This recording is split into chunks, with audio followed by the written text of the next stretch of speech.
പ്രിയപ്പെട്ടവരെ, ബീർച്ചേരി ഗേറ്റിൽ ഇപ്പോൾ നടന്നുകൊണ്ടിരിക്കുന്ന സംഭവമാണ്. ബസ് പകുതി, ട്രെയിൻ ഇത് അവിടെ എത്തിക്കൊണ്ടേയിരിക്കുന്നു.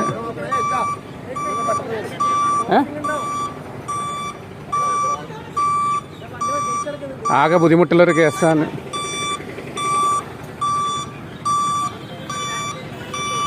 ബസ് ഗേറ്റിൻ്റെ ഉള്ളിലായി, ട്രെയിൻ അവിടെ സ്റ്റോപ്പ് ചെയ്തു. വലിയൊരു അത്യാഹിതം സംഭവിക്കേണ്ട ഒരു കേസാണ് ഇതാ. കാരണം എല്ലാവർക്കും തിരക്ക് മൂലം, ഗേറ്റ് എടുക്കുന്ന തിരക്ക് കാരണം ബസ് പെട്ടെന്ന് ഉള്ളിൽ കയറ്റിയത് അങ്ങനെയൊക്കെ സംഭവിച്ചത്. ട്രെയിൻ ദൂരത്തുനിന്ന് മനസ്സിലാക്കി അവിടെ ബ്രേക്ക് ചെയ്തിട്ടേ ഉള്ളത്. ബസ് ഏതായാലും കടന്നു പോയിട്ടുണ്ട്.